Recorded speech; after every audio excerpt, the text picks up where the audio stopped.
Biografía de Samael Aún Weor. Podemos decir que la vida del maestro Samael comenzó a transcurrir aparentemente como la vida de cualquier persona común y corriente, pero con la enorme diferencia de que el maestro Samael nació con grandes anhelos en el alma, tal como nos lo hace saber en su maravillosa obra Las Tres Montañas, cuando dice: no está de más aseverar solemnemente que nací con enormes inquietudes espirituales. Negarlo sería un absurdo. Y también en esta otra parte donde afirma: solo anhelaba con ansias infinitas encontrar mi antiguo camino, la senda del filo de la navaja. Así podemos darnos cuenta que el maestro nació con conciencia despierta y sabiendo desde su infancia la gran misión que le aguardaba en este mundo. Y esto lo venimos a saber más claramente a raíz de la pregunta que le formuló el hermano Óscar Uzcategui en la ciudad de Nogales en el año 1976, cuando le dijo: maestro, ¿presentía usted desde su infancia la misión que le aguardaba? Venerable maestro Samael: sí, desde mi infancia lo sabía. Así es. Con todo esto nos damos cuenta que el maestro Samael venía con grandes poderes y con un elevado grado de conciencia, tal como lo podemos leer en el capítulo 1, Mi infancia, de su libro Las Tres Montañas. Así, para iniciar con esta reseña histórica, diremos que el nacimiento del venerable maestro Samael se lleva a cabo en una localidad de la ciudad suramericana que los indígenas precolombinos llamaron Bacatá. Dicha localidad recibió por nombre, gracias a esas aparentes casualidades del destino, Barrio Egipcio. Allí nació y fue bautizado, precisamente en la iglesia de Nuestra Señora de Egipto, el hombre que firmaría sus primeras obras escritas como Aún Weor y que llevaba el calificativo de misterio hierofante de misterios egipcios. La partida de nacimiento registra el advenimiento al mundo físico de un niño que fue bautizado en principio como Víctor Manuel Gómez Rodríguez. Esto ocurría el 6 de marzo de 1917.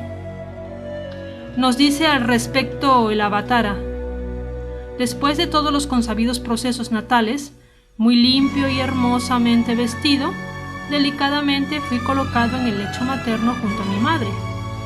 Cierto gigante muy amable, acercándose a aquel sagrado lecho, sonriendo dulcemente me contemplaba. Era mi padre. Debo decir que lo que sucedió entonces me pareció maravilloso. Caminar por primera vez, con el cuerpo que a uno le ha dado la madre naturaleza, es fuera de toda duda un prodigio extraordinario. Ciertamente, en esa deliciosa edad, amaba los encantadores juguetes con que los niños se divierten, mas esto en modo alguno interfería en mis prácticas de meditación.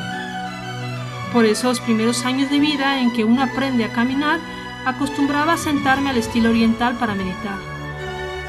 Los padres del niño Víctor Manuel sufrieron una separación que terminó en divorcio, y de esto se derivó un largo calvario que acabaría por conducir al niño a fugarse de su propia casa, tomando al mundo como patria y como bandera su intenso anhelo de llegar al ser.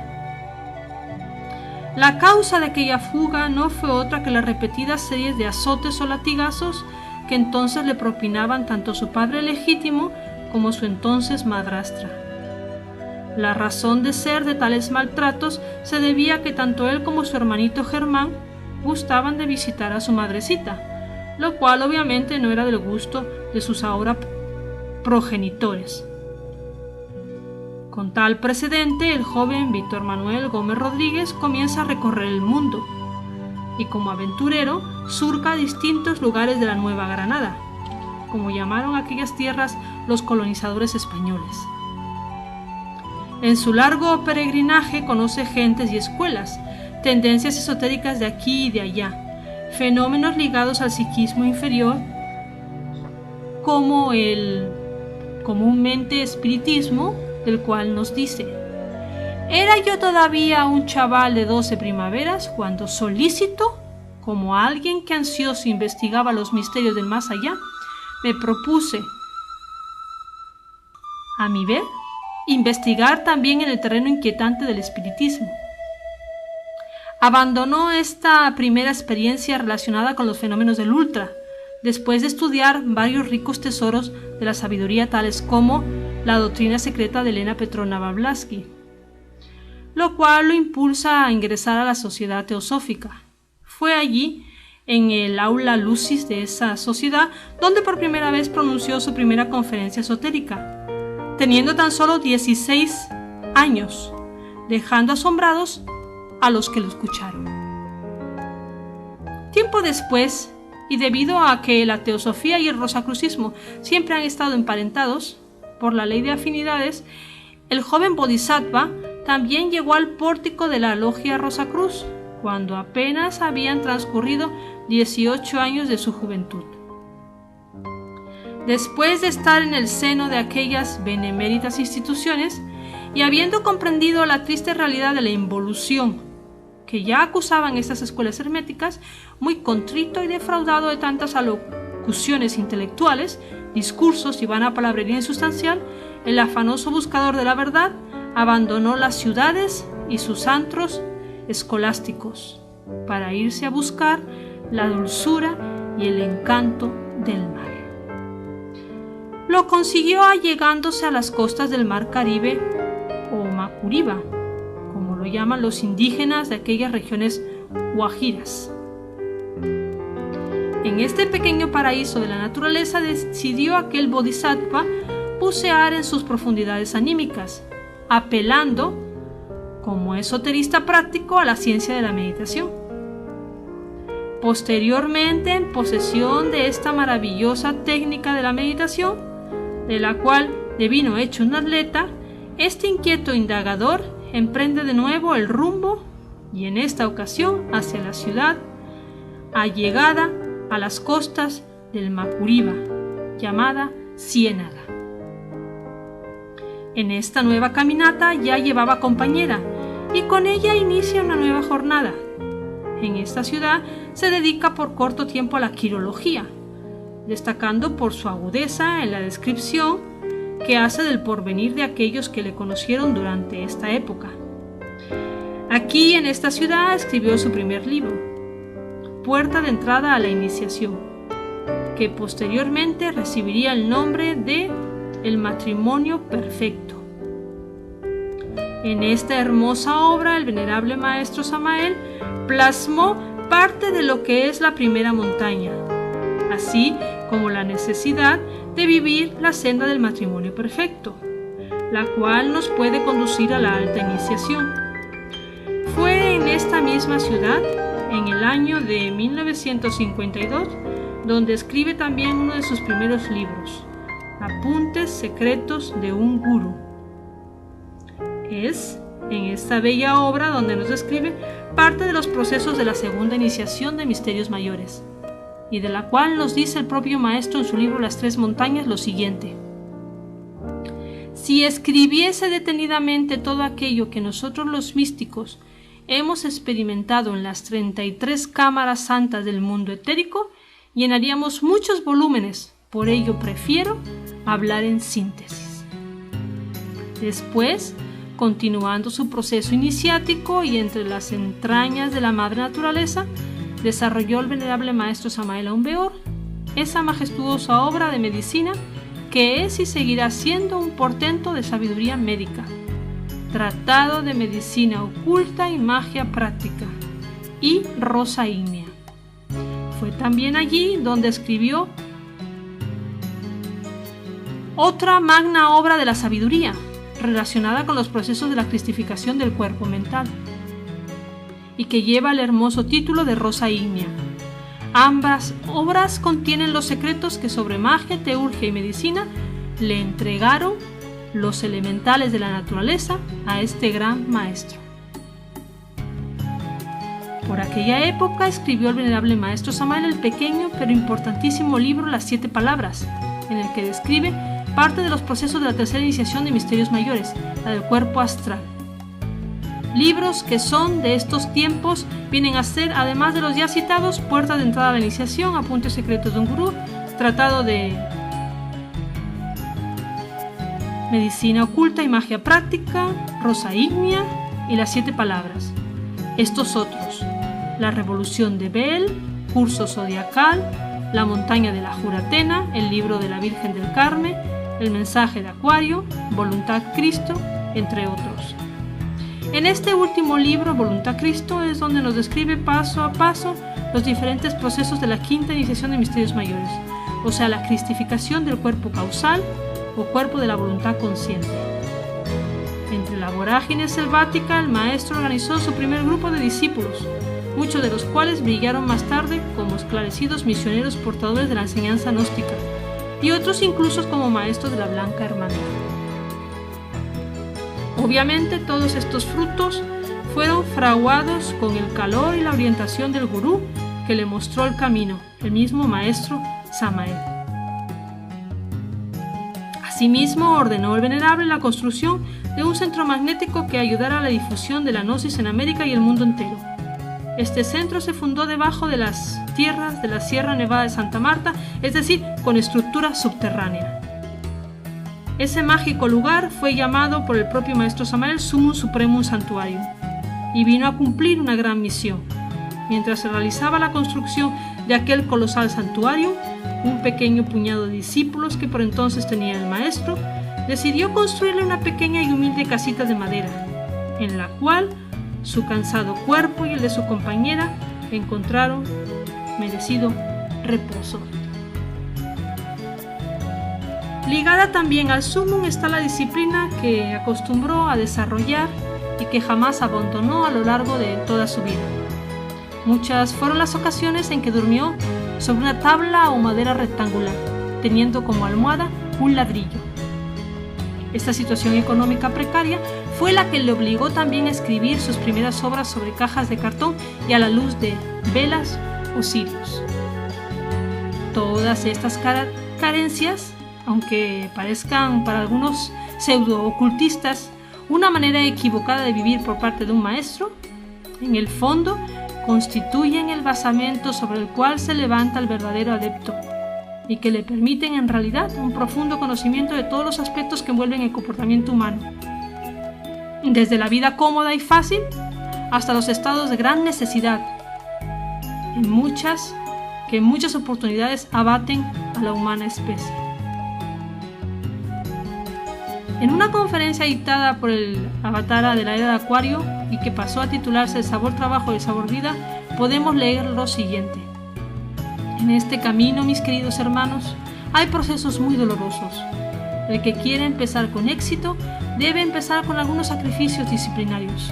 Yo empecé en mi actual existencia caminándome a algunos países enteros a pie, sin 5 centavos entre la bolsa, durmiendo por las montañas, envuelto en mis propios trapos, para desafiar la plaga, llegando a los pueblos sin dinero, o bien acostándome por ahí debajo de los aleros de las casas cuando tenían tales techos o aleros, porque ahora las edificaciones se han vuelto tan crueles que si le cae a uno la lluvia, no tiene más remedio que soportarla. Así es la crueldad de estos tiempos. Y no me pesa haber caminado sin dinero países enteros. No me pesa haber sufrido la tormenta y los huracanes. No me pesa haber llegado a los pueblos donde nadie me conocía y sin un céntimo entre la bolsa. Así empecé y de mucho me sirvió. Yo empecé en una forma natural. Mi padre, que está en secreto, quiso que así empezara y así empecé. A otros les ha tocado empezar así, porque su gurú así lo ha establecido para su bien. El Sumum Supremum Santuarium vino a cumplir un papel importantísimo en aquellos años en que el venerable avatara iniciara el movimiento gnóstico internacional. Entre las experiencias ligadas al Sumum encontramos la siguiente, narrada por su último secretario, Fernando Salazar Bañol, cuando nos dice: los discípulos del Sumum tuvieron la dicha de recibir muchas demostraciones por parte del venerable. Cierto día, como a eso de las 6 de la tarde, se incendió un recipiente de gasolina. Las llamas se levantaron inmediatamente a unos 2 o 3 metros de altura. El maestro se lanzó sin temor alguno y se metió entre las llamas pronunciando ciertos exorcismos mágicos que apaciguaron el fuego totalmente. Hasta tal punto que don Celestino López Lindo tomó el recipiente incendiado, lo levantó y cuando lo fue a lavar, las últimas llamas desaparecieron. Como quiera que en aquel tiempo, además de estar empezando a desarrollar el cuerpo de enseñanzas, también trabajaba sobre sí mismo afanosamente, apoyado sobre los 3 factores de la revolución de la conciencia, es fácil colegir que su desarrollo interior a niveles esotéricos fue prodigioso. Tomando el tantra sexual como base de sus trabajos, recapituló los procesos iniciáticos relacionados con el 3º, 4º y 5º grado de poder del fuego. Y una vez llegado a estas alturas iniciáticas, tomó la firme decisión de emprender la perfección de la maestría, o lo que es lo mismo en términos masónicos, escogió el camino del gran elegido. Sobre estos procesos nos dice en su maravillosa obra Las 3 montañas, en el capítulo 18, titulado Una aventura suprasensible, lo siguiente: nunca podré olvidar los momentos finales de la 5ª iniciación del fuego. Después de todos esos procesos recapitulativos, hube de enfrentarme valerosamente ante un guardián nirvánico terriblemente divino, el bienaventurado Señor de perfecciones, mostrándome la senda espiritual nirvánica. Dijo: este es un buen trabajo. Después, señalándome la vía directa, exclamó con gran voz, como cuando un león ruge, diciendo: este es un trabajo superior. Posteriormente le vi avanzando hacia mí con ese imperativo tremendo de las grandes majestades. Él me interrogó y yo le respondí, estableciéndose el siguiente diálogo: ¿por cuál de estos 2 caminos vais a seguir ahora? Dejadme que lo piense. No lo piense, dígalo inmediatamente, defínase. Me voy por el camino directo que conduce hasta el absoluto. ¿Pero qué está diciendo usted? ¿No se da cuenta que ese camino es demasiado doloroso? Repito, yo voy para el absoluto. ¿Cómo se le ocurre a usted meterse por ahí? ¿No quiere comprender lo que va a sufrir? ¿Qué le está pasando, señor? Yo voy para el absoluto. Bueno, advertido queda. Estas fueron las palabras finales del guardián. Después se retiró solemne. Larga ruta aquella la que tomó el venerable maestro, una vez decidido por la vía seca o vía directa. El dolor comienza a acechar por doquier a las almas sedientas de la luz inconsumible, el Padre de todas las luces. Rápidamente comenzaron a moverse situaciones y circunstancias que en última instancia determinaron que el maestro y su esposa hubieran de abandonar aquellos parajes de la Sierra Nevada para iniciar un larguísimo peregrinaje con rumbo a la India, lugar a donde inicialmente lo llevaban sus anhelos, pero que por instrucciones del Sagrado Colegio de Iniciados culminó en la Ciudad de México, en el DF. Antes de iniciar su viaje hacia tierras mexicanas, habría de pasar el venerable por la famosa iniciación conocida por el ocultismo nato como iniciación de Tiferet. Esta iniciación coloca al adepto en una hermosísima y durísima condición al recibir al niño de oro de la alquimia, es decir, al niño Cristo de los Evangelios. El venerable maestro Samael deja constancia de esta iniciación singular vivida por él en el capítulo 68 de su obra Tarot y Cábala, el cual lleva precisamente por título la iniciación de Tiferet, y donde nos dice el maestro: con Tiferet suceden acontecimientos extraordinarios. Cualquier iniciado puede recibir la iniciación de Malkut, la de Yesod, la de Jot, la de Nesat y por último la 5ª para convertirse en maestro. Pero alguien puede recibir la 5ª iniciación del alma humana y convertirse por tal razón en un maestro, y sin embargo no alcanzar la iniciación de Tiferet. La iniciación de Tiferet viene propiamente después de la 5ª iniciación del fuego. No siempre el que recibe la 5ª iniciación tiene la dicha de alcanzar la iniciación de Tiferet. Esa es una iniciación muy secreta, la recibe el que agarra la vía directa. Luego nos dice el venerable: pude recibir la iniciación de Tiferet después de haber pasado por la 5ª iniciación del fuego. Entonces aquel niño que había visto en brazos de su madre, mi divina madre,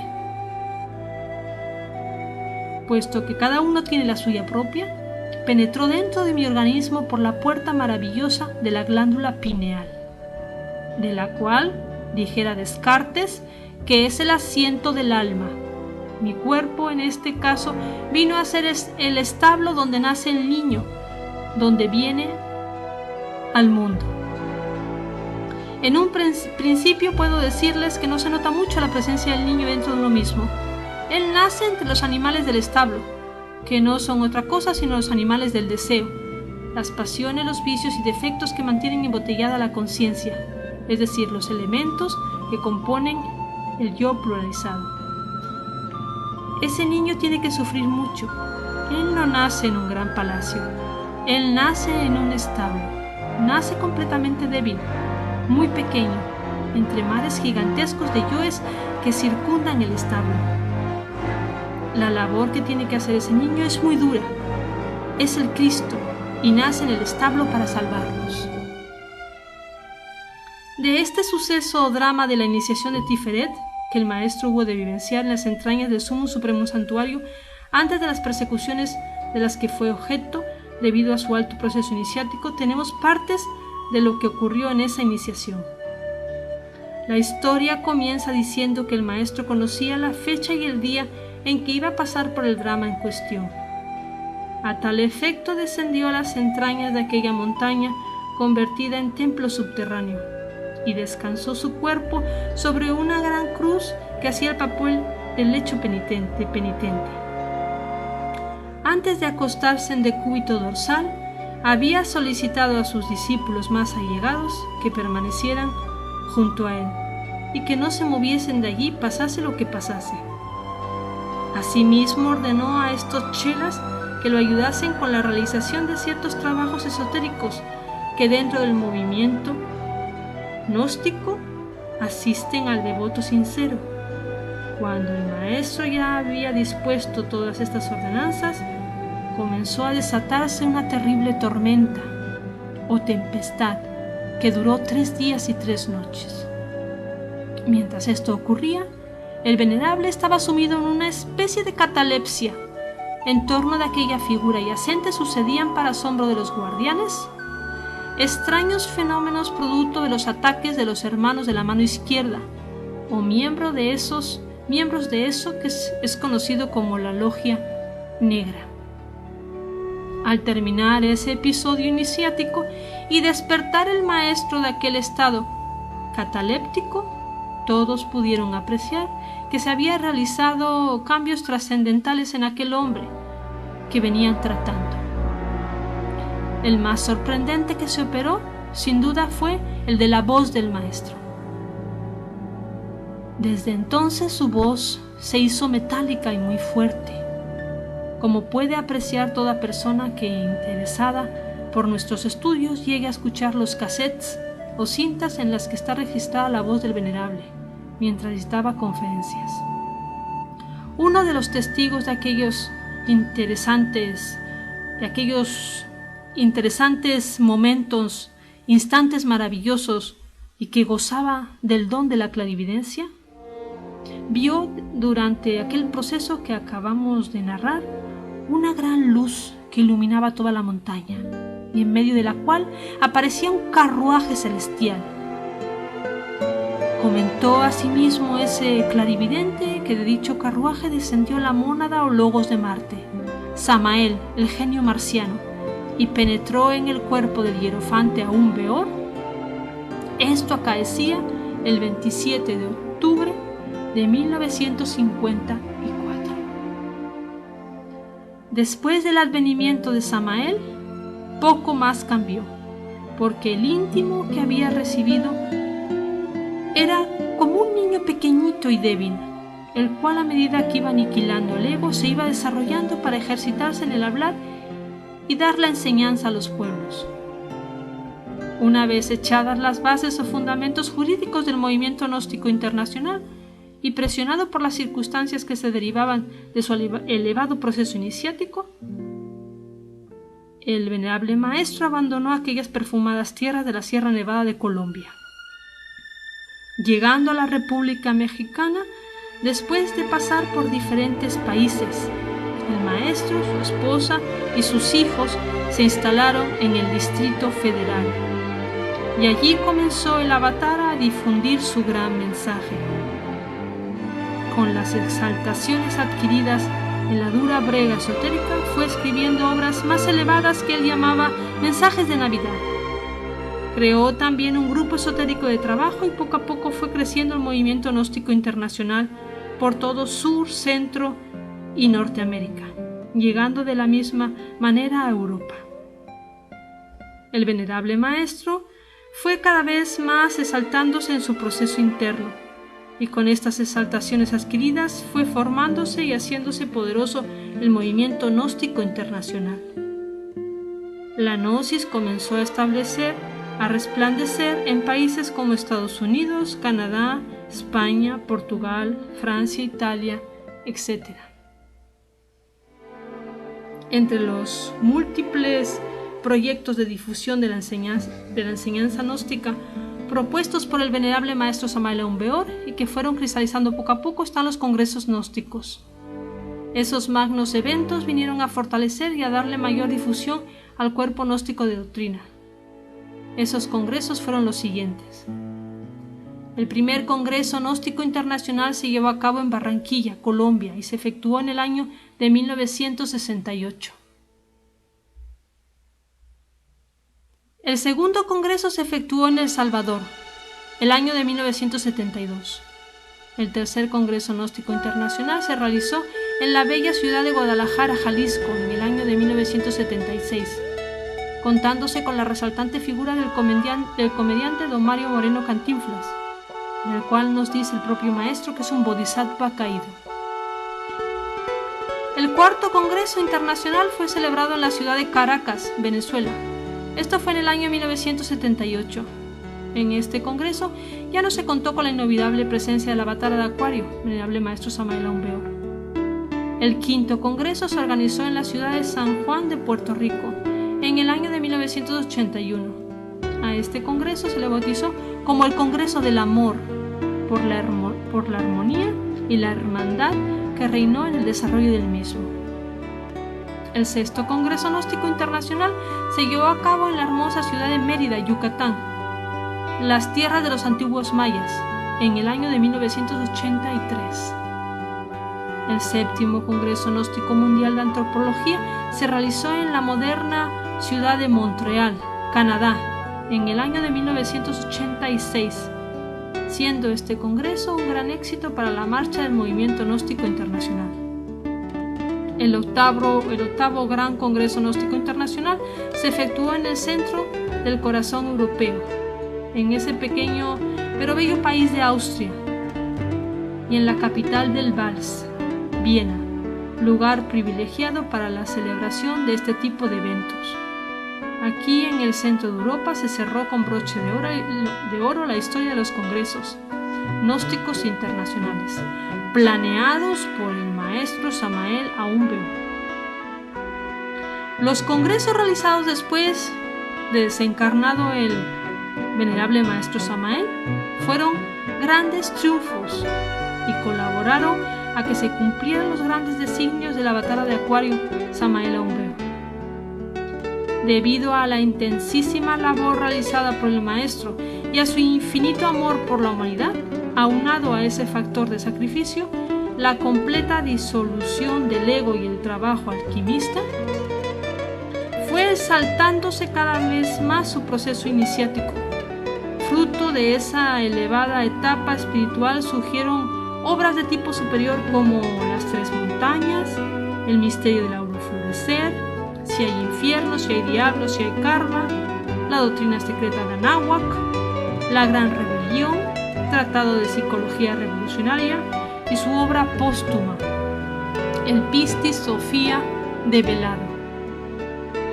Como quiera que en esta etapa póstuma de su vida el contacto con su real ser, lo divino que cada quien lleva dentro, era intenso y constante, y las facultades del alma cada vez más penetrantes, nadie se extrañará si decimos que en las obras escritas en esa época de su vida, además de reflejar el enorme poder de síntesis de su prodigiosa conciencia, sirvieron al Venerable para corregir y perfeccionar algunos aspectos doctrinarios vertidos por él mismo en sus primeras obras, cuando todavía empezaba a transitar este difícil camino que conduce a la liberación final. No está de más decir que el maestro Samael es un continuador de la labor emprendida por aquellas esclarecidas inteligencias del saber oculto, por aquellos que desde tiempos inmemoriales y aún en nuestro siglo XX plasmaron de una u otra forma la divina gnosis o sabiduría de todas las edades. Hermes, Moisés, Pitágoras, Jesús el Cristo, Buda, Krishna, Zoroastro, Cao Fen, Mahoma, Pablo de Tarso, el Dante Alighieri, Elena Petronila Blavatsky, son entre otros los extraordinarios predecesores de este superhombre de la era de Acuario.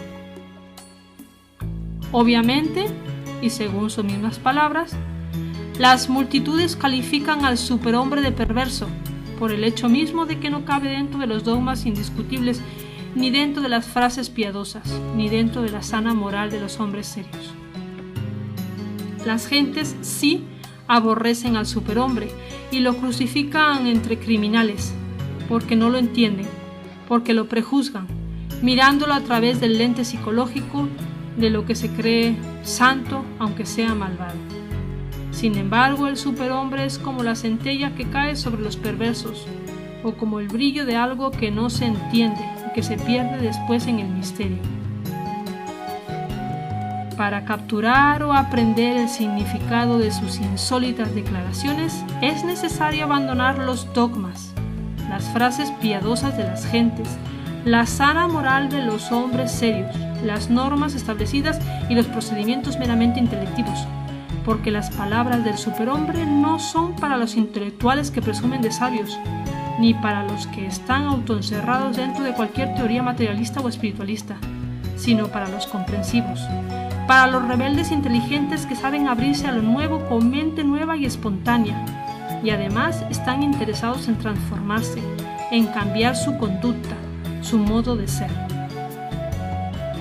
Excluyendo de nosotros cualquier elogio o alabanza, pues no lo necesita, podemos y debemos afirmar que Samael Aun Weor es uno de los pocos sabios que en el mundo han sido. Desconocido aún para muchos, odiado y criticado por otros tantos, lo cierto e importante es que sus enseñanzas están enraizadas en el corazón de millares de estudiantes gnósticos que han asumido la insólita tarea de revolucionar sus conciencias. Las obras escritas por este gran maestro del círculo consciente de la humanidad solar sobrepasa la cantidad de 70, a las que se añaden cientos de conferencias, manifiestos, epístolas, conversaciones con sus discípulos, etc. Como verdadero avatara de esta era de Acuario, Samael Aun Weor quiso difundir ese enorme caudal de sabiduría entre toda la humanidad doliente sin pedir nunca nada a cambio. Jamás el maestro quiso cobrar los derechos de autor, ni recibir ni un céntimo por sus libros, porque como él mismo decía, lo único que deseo es que mis libros se vendan en forma barata, al alcance de los pobres, al alcance de los que sufren y lloran. Que el más infeliz ciudadano pueda conseguir cualquier libro con los pocos pesos que lleve en su bolsa. Lo único que sí me interesa es llevar la enseñanza a todos los rincones del mundo, sin distinciones de raza, sexo, credo, casta o color. Que toda la humanidad reciba la doctrina, eso es todo. Siendo el avatara de esta era de Acuario el Bodhisattva del Logos, de Marte, el dios de la guerra para los pobladores de la Roma imperial, a la par que el arrojo, voluntad y fuerza que le caracterizaban, tenía también desarrollado dentro de él un infinito amor y caridad por los más necesitados, los que sufren y lloran en este cada día más despiadado mundo en que vivimos. Por eso Samael Aun Weor, además del Padre justo y recto que todo el mundo quisiera para sí, se convirtió en el verdadero amigo de aquellos que sinceramente buscan salirse del mundo relativo de las teorías y establecerse en el mundo absoluto de las verdades inmutables. Estas son las palabras brotadas del corazón caritativo del hombre al que nos referimos. Veamos. Soy el Avatara, aunque no lo crean los humanoides de este mundo. Y créanlo o no, aquí estamos entregando el mensaje. Que se prepare nuestro ejército de salvación mundial para afrontar los terribles acontecimientos que se avecinan. Entonces sabremos quién es quién. Y añade el mismo maestro: sabed que yo, Samael Aun Weor, soy vuestro Avatara, soy vuestro Buda Maitreya. He descendido de los mundos superiores para enseñaros, para ayudaros. Estoy con vosotros, invocadme cuando me necesitéis. Ningún trabajo os cuesta a vosotros concentraros intensamente en mí. Invocadme mentalmente, que yo concurriré a vuestro llamado para ayudaros intensamente. Estoy dispuesto a ayudaros. Quiero despertaros. Quiero iluminaros. ¿Entendido? Mi insignificante persona nada vale, no tiene ningún valor. No vale nada, pero desgraciadamente para unos y afortunadamente para otros, dentro de mí, ese alguien que es el Señor de la fuerza, y no es posible que ninguna organización florezca sin la ayuda de la fuerza. Saber que no he descendido de los mundos superiores para perder el tiempo. Yo descendí para ayudaros. Descendí de los mundos superiores para trabajar con vosotros, para serviros. Soy vuestro amigo, vuestro verdadero hermano, que los aprecia con todo el corazón. Es necesario que tengáis fe en mí. Estas enseñanzas que estáis recibiendo vosotros se difundirán por toda la faz de la tierra. Hermanos, ha llegado la hora en que nosotros debemos lanzarnos a la lucha con estas enseñanzas. Ha llegado la hora en que nosotros debemos preocuparnos por conocernos a sí mismos profundamente, terriblemente, hondamente. ¿Entendido? No estáis solos, repito. Estoy yo con vosotros en espíritu y en verdad. Que lo oigan los siglos, que lo escuchen las edades. Estoy con vosotros en espíritu y en verdad. Estoy muy cerca de vosotros. Cada vez que vosotros pensáis en mí, yo estoy con vosotros. Y estaré con vosotros, hermanos míos, hasta la consumación de los siglos. Adelante, mis caros hermanos, adelante. Que vuestro Padre que está en secreto y que vuestra divina Madre Kundalini os bendiga. Los postulados que entregó a esta humanidad el venerable Maestro Samael Aun Weor, con infinito amor y a la paz sufrimiento, permiten hoy en día vivir a cualquier persona sin distinción de casta, edad, color o sexo, la senda que ha de llevarnos a la morada de eso que la filosofía ha llamado el ser. En otras palabras, nuestra verdadera identidad. El maestro Samael, con la didáctica ancestral de la antigua Filocalia egipcia, cuyo basamento es, entre otros, la autocrítica y la disciplina interior, llegó a la eliminación total de sus agregados psíquicos, los yoes defectos, fabricó mediante el artificio secreto de la alquimia medieval sus cuerpos existenciales, astral, mental y causal, convirtiéndolos después en cuerpos de oro puro, para recurrir con ellos a su Cristo íntimo, y además entregó su vida por la pobre humanidad doliente. Con estas credenciales que muy pocos poseen, todos nosotros entendemos por qué el venerable Maestro Samael constituye una guía segura para todo aquel que desea convertirse en una luminaria del espíritu, en un adepto de la luz, una criatura diferente. Claro está que para producir esa anhelada metamorfosis, tal como nos enfatiza hartamente el venerable, no debemos olvidar de pasar por la desintegración del ego. Al respecto nos dice el propio Maestro: con gran dolor hemos podido verificar por sí mismos y en forma directa que nuestros estudiantes gnósticos se preocupan ante todo por el desarrollo exclusivo de poderes psíquicos, codician grados, iniciaciones, etc.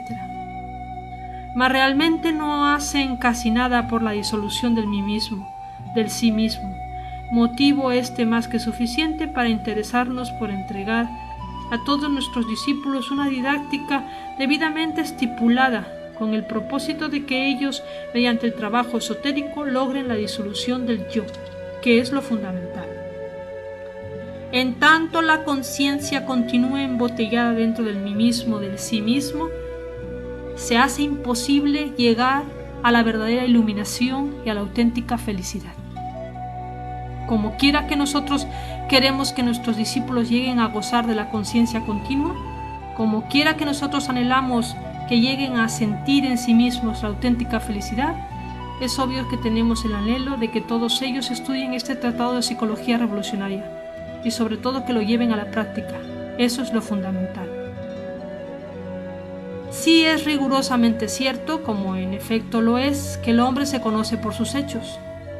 El maestro podemos valorarlo por sus extraordinarias ejecutorias.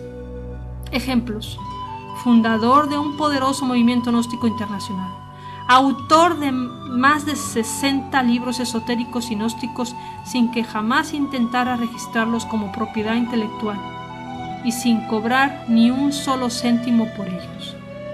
Conferencista u orador de firme y persuasiva palabra. Exponente de los más variados temas científicos, artísticos, filosóficos y religiosos, con alrededor de 200 pláticas grabadas, donde quedan resumidas las antiguas y verdaderas tradiciones iniciáticas. En lo interno, en los mundos superiores de conciencia cósmica, Samael Aun Weor es miembro de la Orden Sagrada del Tíbet, miembro de la auténtica Fraternidad Rosacruz, y que según él no tiene exponentes en el mundo físico. Miembro del Templo de Chapultepec, en México, y miembro también de otras tantas instituciones de carácter divinal. Además de ostentar el título de avatara o mensajero de la era de Acuario, el maestro se ganó el derecho de ingresar al reino del superhombre, trabajando incansablemente sobre sí mismo con los 3 factores de la revolución de la conciencia: la muerte del ego, el nacimiento segundo y el sacrificio noble y desinteresado por la humanidad.